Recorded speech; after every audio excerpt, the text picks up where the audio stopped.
John Beltran, Dave Urick back from the Bead Digger Stadium. The Bead Diggers lead as we approach the beginning of the second quarter, 14-0. On a 1-yard touchdown run from Kyle Rosenbrock and a 19-yard pass from Mitch Tormolen to Randy Baker. Second down and 7 for Weld Central at their own 31-yard line. Brandon Blackston is the quarterback, backs in an eye. Hand off to the first back through, breaking a tackle at the line of scrimmage. And driving to the 35 is Josh Buckholz. It's a gain of 4. Trevor Blake made the initial hit, but the Bead Diggers on run defense are a little bit shaky right now, Dave. Yeah, our linebackers are going to have to start making the reads and following that guard because they're just running that trap, and that's going to lead us right to where the ball is. But they're going to have to do a better job of reading those guards and fighting off that block that's coming. 3rd and 3 from the 35-yard line. Well, the Bead Diggers up by a couple of scores. Let's see if Weld Central sticks with a run. This will be a handoff to the deep back, and that breaking a tackle at the line of scrimmage and driving towards the first down marker at the 39-yard line as Levi Schlitz for the gain of 4. And Brett Bostrom made the tackle, but again, the Bead Diggers could have made the play there and held them to a no gain. Instead, it's a first down with a pickup of 4. Yeah, we didn't see anybody hit below the waist on that play, did we? Or we really haven't seen a whole lot of that yet tonight defensively. 1st and 10 for Weld Central at their own 39-yard line. They're trying to shorten this game, and there's the bootleg left throw underneath. The pass is tipped and complete, off the hand, actually, of the intended receiver, Giblin, along the left sideline at the 47-yard line in front of the Bead Digger bench. 2nd down and 10, and the Weld Central passing game has had limited success tonight. Yeah, he's 1 for 8 now. A 7-yard completion to Siebers at one time, that one interception. It's just not working for him, but I'll tell you what, that was a good bootleg. It had everybody fooled. The only guy that stayed home over there was Rosenbrock. 2nd and 10 for the Rebels at their own 39-yard line. Like a good neighbor, State Farm agent Greg Mullen is there. Let Greg Mullen work with you to get the discounts you desire and the coverage you need. State Farm agent Greg Mullen. Blackston this time on the handoff to the deep man running left. There's a hole across the 45 to the 50-yard line, and that's going to be a first down to Levi Schlitt and a gain of 11. And the Rebels are running the football with some pretty decent efficiency. Jake Brown made the tackle. Yeah, I'm not sure. I think our defensive end that time might have been expecting a pass, and, in that situation, that's a heads-up, a smart thing to do. It's 3rd and long, or it's long yardage. You're expecting a pass to come, but that time the tight end Siebers just made such a great block on him. They were able to get outside and get off the corner. He really knocked our defensive end back. 1st and 10 at midfield for Weld Central. The Bead Diggers lead 14-0, 10:45 to go in the second. Blackston looking to throw over the middle. That pass going to be picked off by Garcia from his safety position up the 40-yard line. On the right sideline to the 50. Then he's tackled out of bounds by Schlitt inside the 50 to the 46-yard line. A return of 19 yards. The Bead Diggers have their second interception of the night, and that was simply a bad pass by Brandon Blackston. I feel bad for Garcia a little bit, though. He wants to run one of those things back. That's the second time he's been out there wide open that's the kind of running room he wants. But he couldn't make it work this time either. Well, but he did get into Weld Central territory as the Bead Diggers have the football at the 46-yard line. And, yeah, it's fogging up even here in the booth, Dave, because it is a cold night. We need a defrost in here. Sean McConnell's the receiver to the left. Carter and Lee, are in the backfield. On 1st and 10 from the Rebel 46-yard line. Tormolen back to throw, still looking off his back foot towards the sideline. Wide open, pass is caught by Bostrom. No, out of bounds. Looked like he might have had it. It was thrown over his outside shoulder at the 21-yard line. But he couldn't pull it in, but a very good play call by the Bead Diggers. Yeah, and it was thrown right where it needs to be. If it's thrown on the inside, Weld Central had a corner right there ready to pick that thing off, so it was thrown right where it needed to be. Bostrom he had to twist around to try to make a play on it, and it was going to be a hard catch. He just couldn't pull it in. 2nd down and 10 to go for the Bead Diggers at the Weld Central 46-yard line. Plenty of time to go in the second quarter with 10:29. Bead Diggers lead 14-0. More than likely could be looking at a run here on 2nd down. Garcia's going to reset in that backfield. And Tormolen hands it off to Garcia running right. He's stuffed in the backfield. A loss of 1, John Mekatuck. made the initial hit. 3rd down and 11, and there was nothing to run through there. Yep. 31 yards now for Garcia on 4 carries. But, again, I think they were trying to run that 36, just try to run off that 30 series. It's the cross-buck action in the backfield. But, Weld Central just had too many guys there to block. They had that area covered. McConnell's the outside receiver to the left. 3rd down and 11 from the Weld Central 47. More than likely a pass. Tormolen rolling to his left, still looking. Throws underneath. That pass is going to be incomplete. Off the hands of McConnell at the 39-yard line. Tyler Stratman is out there. I think the Bee Diggers are going to punt. Yep, they're going to punt the ball away this time. That ball just sailed over McConnell's head. It hit him in the hands. There's just no way he could pull it down. It's tough to catch the football when it's coming so strong out there in cold weather like this. So Tyler Stratman to punt. Weld Central not believing it yet. They've got nobody back. And the Bee Diggers just don't look good offensively. But they do have a 2-touchdown lead. Stratman awaiting the snap. And that one's a perfect one, and Stratman gets it off. Fluttering punt towards the middle of the field, actually, and the ball is dropped, but Weld Central falls on it. The return man, I think, was Cummings. But Weld Central fell on the football at their own 23-yard line. Well, I'm shocked that he even tried to catch that football. He was surrounded. There was 2 different diggers that were right there ready to make the tackle, but he still tried to catch it. And Weld Central's really lucky to have the football right now. With 9:33 to go in the second quarter, trailing 14-0. Your one-stop center for projects around your home, office, or yard is Ackley Building Center at 1402 Mill Street in Brush. That's Ackley Building Center.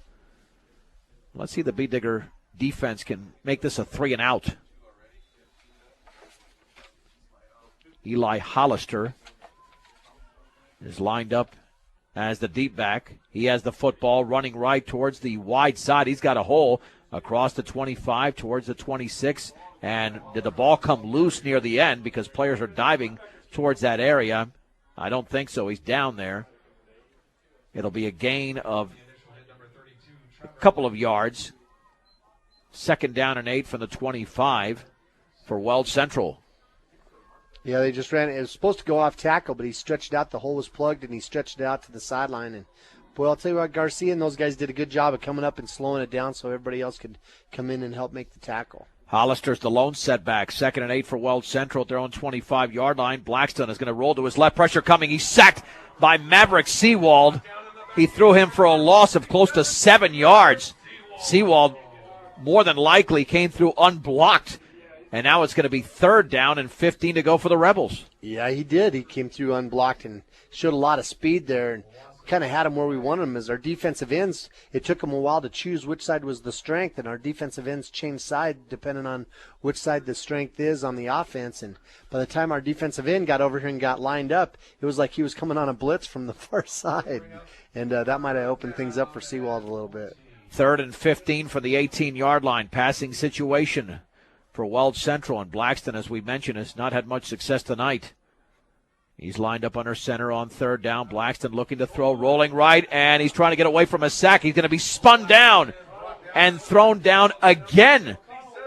This time by Daniel Soto. And the loss is back to the 13-yard line, a loss of 5.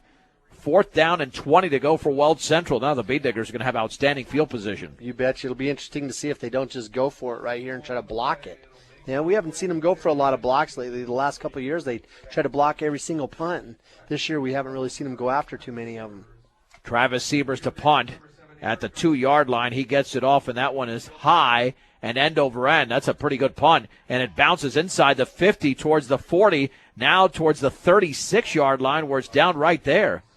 An outstanding punt. That's going to go for 51 yards with a roll, and the Bee Diggers have good field position, but not as good as they could have had, and nothing Eric Garcia could do there because Siebers punted that football towards the sideline, and Garcia was positioned in the middle of the field. Yeah, Garcia was clear over, actually. I think he was more over on the hash mark on the Weld Central side even, and he was straight ahead of the punter. The punter just got a great kickoff in it, and it was clear over here to this other side. 1st and 10 for Weld Central. Check that for Brush. at their own 36-yard line, leading 14-0, but not looking very sharp on both sides of the football. But they've done enough because they've got so much talent to get this lead. And the backfield are Tyler Carter and Chris Lee. Let's see if one of them gets the football. It will be Carter running left. He's got a hole across the 40, still on his feet, and he slips at the 44, maybe the 45. He tried to run laterally and make some sort of cut, and he gained 8, but it could have been more. Yeah, he could. That might have been one of those plays that goes the distance as he was trying to set up some blocks. But, it's a little sloppy out there on the crown of that football field. You see a little bit of dirt out there and some clumps of grass that the kids are starting to tear up after this wet snow we had this week. 2nd down and 2 to go from the Beet Digger 44-yard line. Carter remains in the backfield along with Eric Garcia. The backs are split. Tormolen hands it off to Garcia, and nothing there. Again, just swallowed up. A gain of a yard to the 45 as Eskew made the tackle. 3rd and 1 to go for Brush. Defensive tackles are kind of dominating the line of scrimmage out there. Garcia's ran the ball for 24 yards, then 10 yards, and then 3 in a row, -2, -1, and nothing. Approaching the midway point of the second quarter, Brush 14, Weld Central nothing, 3rd and 1 at their own 45-yard line. Kyle Rosenbrock checks into the game. Looks like Weld Central sending an extra attacker, handoff Rosenbrock right side, 1st down, and he runs over a Rebel towards the 50-yard line as he lowered his shoulder. It's a gain of 4 for Kyle Rosenbrock, and the Beet Diggers move the sticks. Yeah, it was just a good play there by Rosenbrock. He knew what he needed to do and knew what he needed to get, and he was able to run low enough to use that momentum to bowl over that Weld Central defender. You have to believe the perimeter is going to be open in the middle of the field with a passing game. We saw that on the second touchdown with Weld Central cheating up towards the line of scrimmage, Dave. You betcha. And they got 6 guys up there on the line of scrimmage again. They've been doing that a lot, stemming them back and forth, but they're definitely trying to stop that off-tackle running game. 1st and 10 from the 49. The Beet Diggers are on their own side of the field. Tormolen drops the football, and he lands on it. He never had control of it, actually, back at the 45-yard line. And it's a loss of 4. 2nd down and 14 for the Beet Diggers, approaching the 5.5-minute mark of the second quarter as the clock is stopped momentarily. I didn't see a penalty flag out there, but the Beet Diggers continue to walk backwards. I think it's just simply a loss of 4 on the play. They're asking for a new football. I'm not sure exactly why the officials have stopped the clock, but now it's rolling once again. Jake Brown has a reception in this game. He's the receiver to the right. 2nd and 14 from their own 45-yard line. Tormolen back to throw. Pressure coming. Steps up in the pocket. Throws it deep up the middle. Wide open. And the ball is dropped by McConnell at the 22-yard line. That was a perfect pass. McConnell should have pulled it in, and the Beet Diggers would have been in the red zone. Instead, it's 3rd down and 14, and that play documents the inconsistency the Beet Diggers have shown tonight. Yeah, just having a hard time completing the plays, and throughout the season, it seems like we've had a lot of plays like that the kids made look simple, but right now we're making it look just as difficult as it is. 3rd down and 14. Trevor Blake checks in. Randy Baker will take a breather. Nope, he's back in. McConnell will take the breather. Beet Diggers race up to the line of scrimmage on 3rd and 14. Brown is the outside receiver to the right. On the inside slot is Blake. 5 seconds on the play clock. Tormolen bootleg right, has some running room to the 50-yard line, up the right sideline to the 40, and he is hit out of bounds. 1st down for the Beet Diggers and Mitch Tormolen at the 38-yard line. It's a gain of 17 and a Beet Digger 1st down. Yeah, he lowered his shoulder there at the end of the play and kind of delivered a blow there. One of the Weld Central kids also helped him tackle him out of bounds, gave him an extra little push off the ground, and Tormolen just jumped up and hustled back to the middle of the field. Well, that was the first true bootleg the Beet Diggers ran tonight. It worked so well last week against Strasburg, and again, evidence that you're going to get something out of the perimeter. Receiver split to the left and right. 1st and 10 for the Beet Diggers, and now we have an official's timeout, or has Weld Central called one, because I don't think the Beet Diggers did. And this will be a Weld Central timeout. 5:02 to go, second quarter. Brush 14, Weld Central nothing on 1010 KSIR and KSIR.com. John Beltran, Dave Urich back from Beat Digger Stadium. We've got 5:02 remaining in the second quarter. The Beat Diggers have a 1-yard run from Kyle Rosenbrock and a 19-yard pass from Mitch Tormolen to Randy Baker and lead the game 14-0. And the Beat Diggers do have the football in Weld Central territory. 1st and 10 at the 38 following a 17-yard gallop on the bootleg by Tormolen. The Beat Diggers have at least one touchdown pass in every game this year. And that streak continued with a pass to Baker. On 1st down for the Weld Central 38. Handoff left side to Rosenbrock to the 35. Back to the middle to the 30. 1st down as he drives to the 25. It's a gain of 13 for Kyle Rosenbrock. Before the tackle was made by Eli Hollister, but it's another Beat Digger 1st down, their 3rd of the possession. Weld Central's got a lot of young guys out there on the field, a lot of sophomores and some younger players, but there's one of our young players playing right with them. With the ball just shy of the 25-yard line. Be nice for the Beat Diggers just to keep the ball on the ground and score fairly quickly and maybe get the football back one more time before the end of the opening half. Just shy of the 25. 1st and 10 for Brush in Weld Central territory. Tormolen hands it off to Lee running on the right side. He's got a decent gain towards the 21. He lowered his shoulder. Josh Buckholz made the play. I'm not sure if they'll give him the 21. They do. The 22, but it's a gain of 3, a long 3, 2nd down, and a long 6. Seems like we're starting to get a little bit of a rhythm going here offensively, and I noticed the offensive line starting to take control of that line of scrimmage.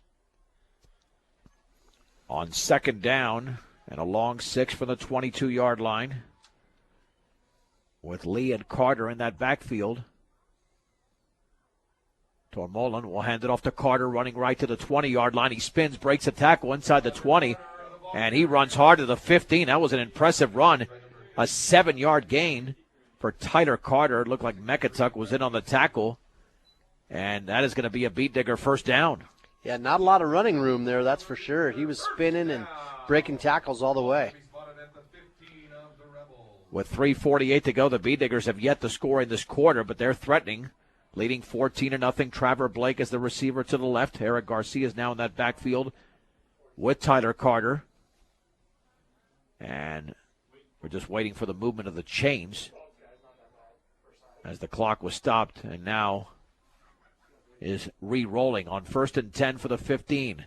Tormolen hands it off to Carter, running left, big hold of the 10, up the left sideline to the 5. He's got the pylon. Touchdown! Touchdown for Tyler Carter.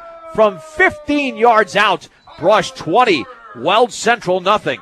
We had the perfect angle to watch that play. That offensive line over there, that was a Seawald and Brose side of the line of scrimmage. And, boy, they opened up a hole over there, and he just exploited it. It was big enough you could drive a truck through it. Jesus Cardenas to attempt the extra point to give the Beat Diggers a 3-touchdown advantage. He's 2 for 2 so far on this somewhat slushy night, although the field is in good condition. Weld Central jumped. Now let's see if Randy Dreitz goes to his 2-point team. Unless a Beat Digger moved, but I saw a Rebel move along the right side, and that will be offsides against Weld Central. Here comes the 2-point team for Brush. Yep, that's the given. You know, Coach Dreitz loves to do that. If you give him that extra 1.5 yards, he's going to go ahead and take advantage of it. At 1305 Edison Street in Brush, your local Napa Auto Parts store is C&C Auto Parts. So Brush will go for 2. This happened last week after their 3rd touchdown. They actually missed the 2-point conversion, went for it again, and Tormolen ran it in on the bootleg. Rosenbrock and Garcia are in the backfield. With a football at the 1-yard line for the 2-point conversion. The backs are split. Tormolen hands it off to Rosenbrock running left, and he dives into the end zone for the 2-point conversion. 3:34 to go, second quarter. Brush 22, Weld Central nothing on 1010 KSIR and KSIR.com. 10 plays, 64 yards in 3 minutes and 47 seconds. Tyler Carter scored from 15 yards out. Kyle Rosenbrock ran in the two-point conversion. And the Bee Diggers lead the game by a score of 22-0. Jesus Cardenas to kick it off with Josh Buckholtz and Dylan Giblin back to receive. Jesus runs up to that football, a low line drive fielded by Buckholtz at the 16, straight ahead to the 20, stutter steps to the 25, down to the 30. Then he runs into a Bee Digger at the 31. That might be McConnell who made the play. Check that. Are they going to say that's Nebelsick on the return, not Buckholtz, but a return of 14 yards, and Weld Central has it 1st and 10 at their own 30 with 3:27 to go. Plenty of time to score and get on the board, but if the Bee Diggers stop them, they'll have time to get back into the end zone as the Bee Diggers have all 3 timeouts remaining. Yep, the Diggers are starting to put that passing game together. It's just a matter of catching the football. I think we can get down the field pretty quick. And then you look at that hole that they created over there on that side that Carter ran through. 1st and 10 for Weld Central at their own 30. 2 setbacks. Blackstone is going to hand it off on the right side in a gain of 1, maybe 2, to Buckholtz. And it's a gain, again, of 2 to the 32. 2nd down and 8. Ethan Brost was the first Bee Digger in on the hit. Buckholtz has got 20 yards now on 7 carries, and the Diggers are starting to figure that trap out. 2nd down and 8 to go for Weld Central. And they're trying to chew up some time, so the Bee Diggers get the football back. They don't have much time. From the 32, receiver split left and right. Blackstone is going to hand it off, and there's a gainer across the 35 and still driving towards the 39 for a pickup of 7. And let's see who that is on the carry. That is Buckholtz again. But that was a successful play for Weld Central. 3rd and 1. The Bee Diggers are going to have to come up with a play here. If not, they might not get the football back before the end of the half. Buckholtz is 6 foot, 185-pound sophomore, and he is so strong. We got several tacklers on him, and we can't get him down to the turf. 3rd and 1 at their own 39. Buckholtz remains the deep back. Blackstone under center. He's going to hand it off to Buckholtz left side, and he is hit by Felix Calderon. He got to the 40, but he needed to get to the other side of the 40. It'll be a gain of 1. And Randy Baker also in on the hit. But that's going to be 4th down and about probably half a yard to go. Dave, has there been a penalty flag in this game? I don't think none so far. I haven't seen one yet. Well, Central sent in a whole host of players. They left one out there. It must be their punt team, but boy, Brush better watch out. They could be going for it here with the fake. Travis Siebers looking to punt.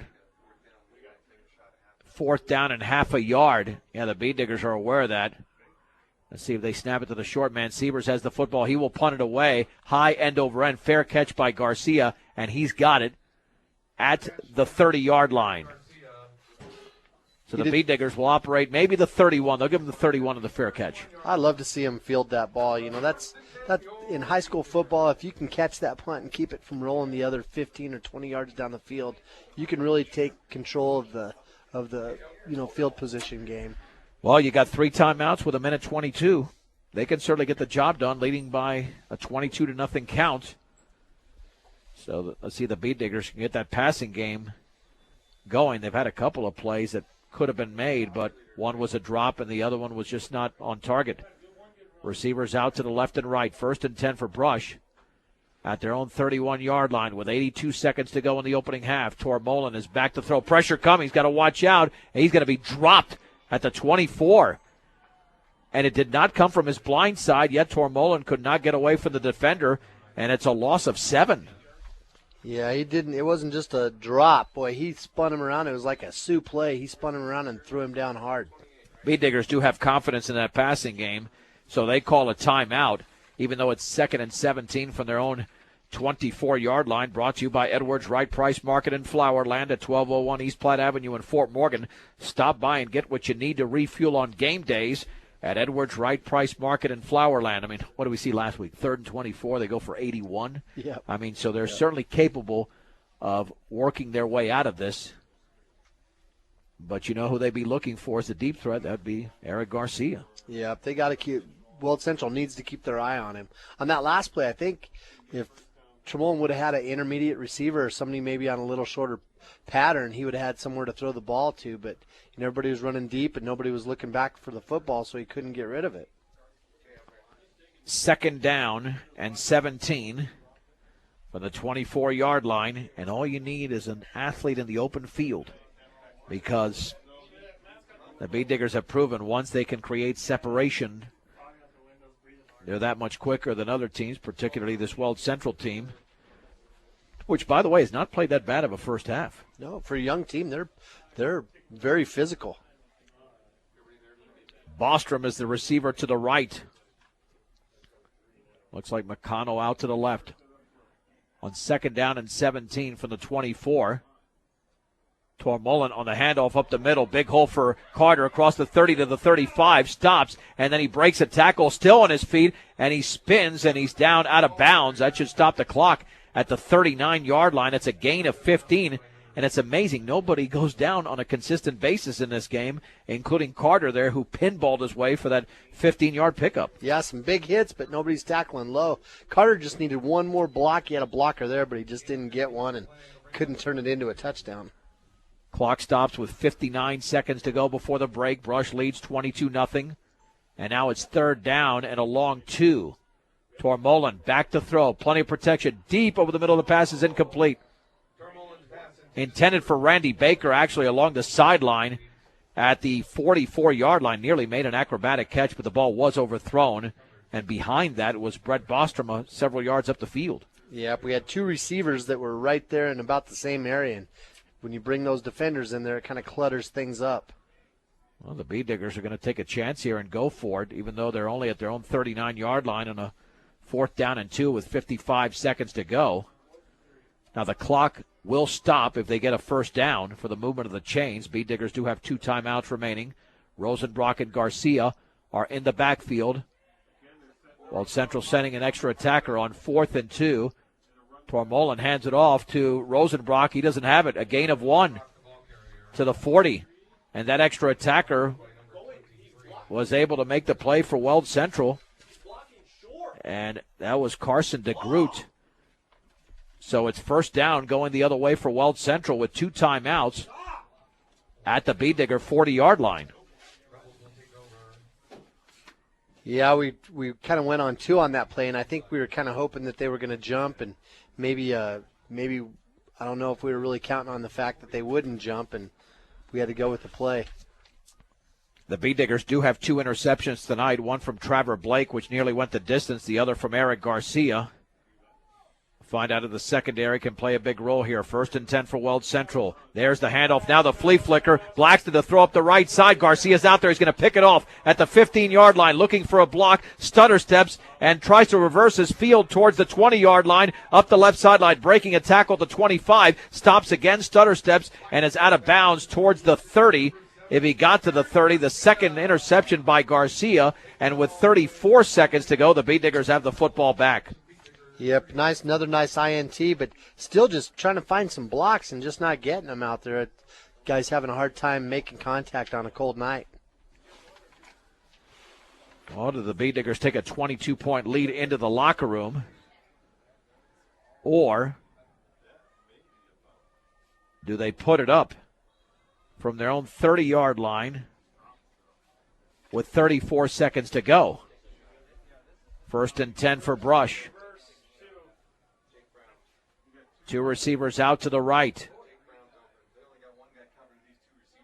Tormolin is back to throw. He's got protection. Pressure now coming. Heaves it up the right side, and that pass, I think, is intercepted. A diving interception by Dylan Giblin as the ball was underthrown, intended for Jake Brown at the 49-yard line, and Tormolin has been intercepted again in this game. Yeah, Tormolin's just having a rough night now. He's completed 2 of 9 attempts with 2 interceptions. So Weld Central now has it at the Bee Digger 49 with 26 seconds to go. Interceptions on back-to-back plays. Well, Weld Central's got a receiver out to the left, 1 to the right. They just ran a flea flicker, which did not work. With 2 timeouts remaining, Blackston rolling to his right. He's got some room to run. Throws on the run up the sideline. That pass is caught. to the 30-yard line. Dylan Giblin makes the catch, the man who just came up with the interception. And Eric Garcia tackles him. And he goes out of bounds, a gain of 19 and a first down for the Rebels, who are threatening with 20 seconds to go. 26 yards now. They're 2 for 11 tonight, so neither team's passing game is that effective. 1st and 10 for Weld Central at the Beat Digger 30. They still have some time here to perhaps get into the end zone. Under center, Blackston will hand it off on the right side. There's a big hole across the 25 to the 20, and a first down to the 18-yard line, a gain of 12. Maverick Seawald made the play, but this Weld Central team means business with 13 seconds to go. This is 10-10 KSIR, Brush, Fort Morgan, Greeley. And if the Beat Diggers called a timeout, no. It looked like Weld Central didn't call one either. And now they have 13 seconds remaining, second quarter. Brush 22, Weld Central nothing on 10-10 KSIR and KSIR.com. John Beltran, Dave Urich back from Beat Digger Stadium. 18 seconds to go, second quarter. The Beat Diggers lead Weld Central 22-0, and the Rebels receive the third quarter kickoff. If they can score here, this thing could get a little bit interesting. The Beat Diggers have come up with 3 interceptions tonight, though, and it looks like Weld Central to score a touchdown is going to have to put it up in the air. Back to throw is Blackston. To his right. Throws a pass. Is caught underneath by Siebers. And he's going to be tackled out of bounds inside the 10 towards the 6. Let's see if he got the 5. The line of scrimmage was the 18. It's a gain of 13. First and goal for Weld Central with 8 seconds to go before the break. Wow. I mean, all the Beat Diggers have to do is maybe make one play here. Only 8 seconds to go. They've got one timeout remaining. You got to watch out for the run here because the Rebels can run and then call a timeout from the 5. Blackston is going to hand it off on the right side, trying to break tackles. Now spinning is Buchholz, and now he's still on his feet, and the clock is going to run out. And that's the end of the opening half. He got back to the line of scrimmage, but because he kept battling, Weld Central could not stop the clock. And the half is over. The Beat Diggers made a nice play on defense, and that's all they needed. With the score, Brush 22, Weld Central nothing on 10-10 KSIR and KSIR.com.